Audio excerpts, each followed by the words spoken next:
I did something years ago that completely changed my sister-in-law's life, and she has no idea it was because of me. I seriously need to get this off my chest because the guilt hits me randomly and hard. This is probably the biggest thing I've ever kept to myself. Years ago, before I even married her brother, my sister-in-law and I were not on good terms. She was always making little snide comments, trying to one-up me, acting like she was better than everyone. Honestly, she could be so cruel, and my husband didn't seem to notice half the time. Anyway, back then, she was going after this dream job and couldn't stop talking about it. My husband was super excited for her. The whole family was rooting for her, but I couldn't stand her attitude. She had this way of making everyone feel small, and I'd had enough.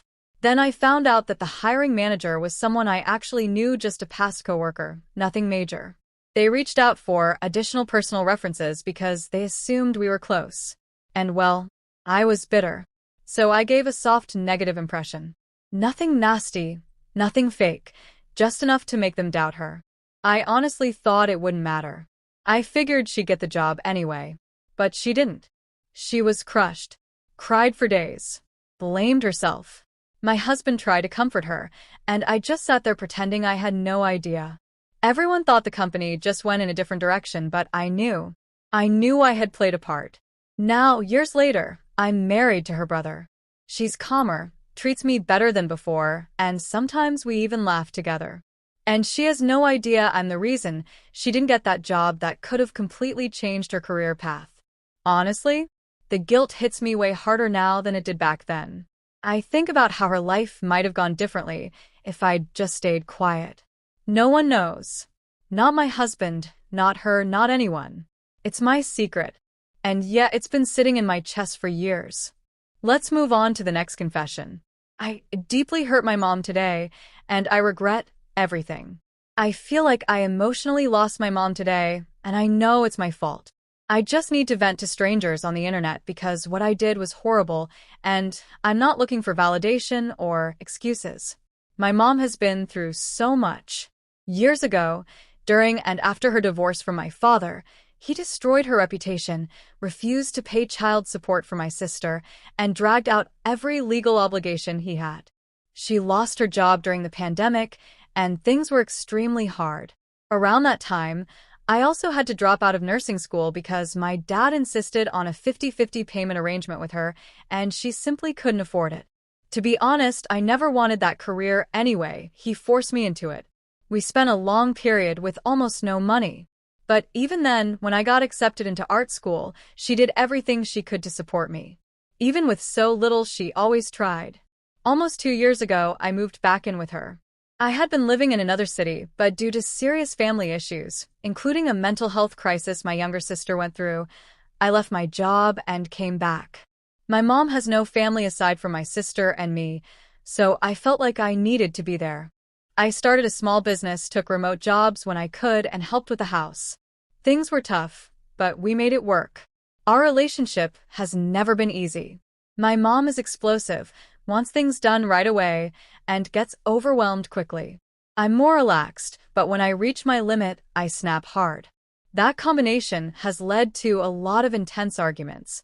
She's kicked me out during fights before, but I always end up apologizing just to keep the peace. After a bad romantic experience she had, she started using dating apps. It felt odd, but I ignored it.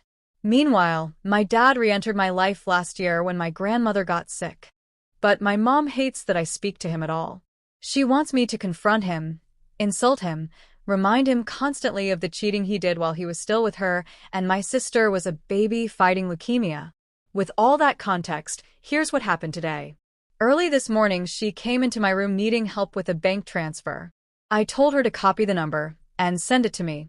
I don't know what happened in my head, but I felt like she was pretending not to understand something I had explained many times.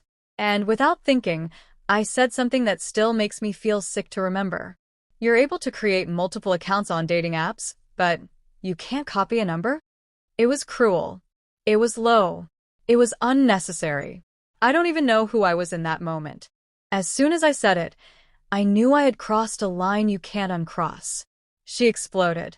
She yelled at me to get out of her house, said I was her enemy, said my comment proved I've always been on my father's side.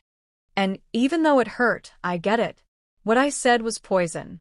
Later in the afternoon, we got into another argument, which I understand because she was still hurting, and she told me something I never knew, something that completely changed my perspective. She said my dad gave her an STD.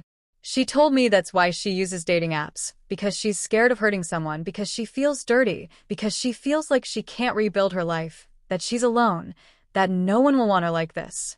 And I, all without knowing, attacked exactly that wound. Ever since she said it, I've felt like the worst human being alive. Just disgusting. I talked to my best friend and my aunt, my mom's sister, who lives abroad. They both told me that yes, what I did was terrible, but that I should wait until my mom calms down and then apologize sincerely. And that's what I want to do. I've spent the whole day feeling like garbage. I don't know how to fix what I did, but I want to try. I don't want to lose my mom this way. I sent my brother to prison for 25 years, and it ruined my mental health and my life. Content warning. Sexual assault. On March 6, 2014, I lost my job. 5 days later, I had to take in my brother's 3 children, ages 5, 7, and 10. My brother was arrested for a probation violation and was sentenced to 45 days in jail, so it was supposed to be a temporary situation. Shortly after my brother was arrested, I discovered photos and videos of him sexually abusing his girls on his phone. It was horrible. He was having intercourse with his 10-year-old daughter every night. In an instant, everything changed. He is my younger brother, and the brother I was closest with, but in an instant he was dead to me. In an instant, I wanted to end his life. My brother's wife had been removed from the home for family violence several months prior, and my brother was able to take out an order of protection against her which prevented her from having contact with him or the kids for a year, so the children were left in his care. My brother and his wife provided a pretty toxic/dysfunctional home environment, and it actually seemed like things were much better for the kids with their mother out of the picture, but of course I didn't know he was abusing the girls. I tried to get permanent custody of the children, but DFCS returned them to their mother after they had been with me for a year. My time with the kids was absolutely wonderful and absolutely horrible at the same time. I love the kids with all my heart and thoroughly enjoyed all of my time with them, but suddenly becoming a single, unemployed mother to 3 children was a nightmare. Dealing with DFCS was a nightmare. I am someone who is already prone to high anxiety. This situation ramped it up 1,000 times. It was a situation where anything that could go wrong did. The kids were coming from a very toxic environment. The younger 2 had fallen very behind in school and needed a lot of help. The 7-year-old couldn't even read or write. I had panic attacks trying to figure out how I was going to get everything done, trying to figure out how to teach them to read. I had panic attacks trying to figure out how to afford to feed them every day. DFCS was supposed to pay me a monthly stipend to help me take care of the kids, but they refused to process the paperwork. The children had court-mandated therapy 3 times a week after school, which lasted for 3 hours, an hour session for each kid, which made making dinner, doing homework, and preparing for the next day a nightmare. I didn't have much help. The only family I had in town was my grandmother, mother, and aunt. Those are all people that should have been enormous helpers, but they were not. None of them were very helpful. My car broke down shortly after I took custody of the kids, so I had to rely on my mother to get around. Sometimes she'd leave me and the kids at the therapy office for hours. She'd complain about giving me a ride to the grocery store, so I'd have to waste money ordering pizza for one night when I could have used that money to maybe make a large pot of chili that could have lasted a few days. I had panic attacks hearing about all of the abuse the kids suffered at the hands of both parents before coming to stay with me. Then there were the panic attacks that happened once I realized that DFCS was planning to return the children to their mother. They were scared and told me they didn't want to go back with her. I'd stay up all night with my heart pounding because I felt so helpless. Then one day, a Wednesday, I got a call from the kids' therapist. She asked me how they reacted when I told them that they were going back with their mother on Friday. This was news to me. I was devastated but grateful for the heads up.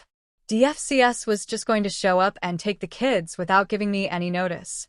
The kids immediately burst into tears when I told them that they were going back to their mother. They were inconsolable. My oldest niece, 11, told me I was a liar because I told them I'd always protect them.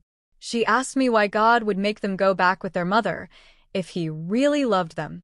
I'm not very religious, but I allowed them to go to church with my mother because they enjoyed it, but her question broke my heart. I was left a shell of a person. I knew that my sister-in-law was not going to let me see the kids ever again, and she didn't. I was emotionally, physically, spiritually, and mentally exhausted and drained. The kids were taken, and the house was so empty and quiet. I was broken into a trillion little pieces. I knew that the only thing I could do was try to pick up the pieces of my life and try to get back on my feet so I'd be ready if they ever needed me again. To make things worse, my mother decided to move to Thailand and lied about it. She never gave me any notice she was leaving. She told me she was going on a trip, but actually moved there. She left about a month before the children were taken. I felt betrayed, and not even for myself, but for the children. I was contacted by the DA shortly after the children were taken. He wanted to meet with me to discuss my brother's case. During that meeting, he informed me that he was seeking to send my brother to prison for the rest of his life. My brother ended up accepting a plea deal for 25 years. I know I did the right thing, but it was still very emotional. During the time that I had the children, I met someone with a very inspiring story. Their story inspired me to want to go back to school and finish my degree in the field I am passionate about, interior design. My goal has always been to get back into school, but my priority was, of course, keeping a roof over my head. I have gotten stuck in a never-ending cycle of being in survival mode. Literally anything that can go wrong does. After the children were taken, I began driving for Uber because it was just a quick way to start making money. It actually worked out well for me. Uber used to pay decent back then, but then my car broke down, and I ended up homeless. I was homeless for 2 years before finally getting an apartment in a pretty bad part of town in September of 2017. It took me until 2020, but I was able to finally get stable and back on my feet. I was doing well financially. I began working out, eating well, and things were great. I had been studying for the entrance exam and felt ready to finally enroll in school, but then I was seriously injured at work, terminated because I got a lawyer. Someone broke into my apartment and literally only took my laptop. Then my rent was raised $500 and I had to let my apartment go. I ended up staying with an acquaintance from work who seemed nice, but turned out to be a lunatic. So I ended up sleeping in my car, which broke down, and left me sleeping in my storage unit. I could literally write a novel about all of the terrible things that happened, but I realized that this post is already way too long. It feels like my life has turned into a series of unfortunate/terrible events, and I'm terrified. My mental health and nervous system are hanging on by a fine thread. I have no family or anyone to turn to for consolation, advice, or help. I don't drink or do drugs. I know life is hard, so I don't judge those who do. I feel like I'm being driven to the edge of insanity because I'm doing everything in my power to turn my life around, but everything just keeps falling apart. I would like to add that despite the adverse effect this situation has had on my life, I don't regret doing the right thing, and I'd do it again if I had to.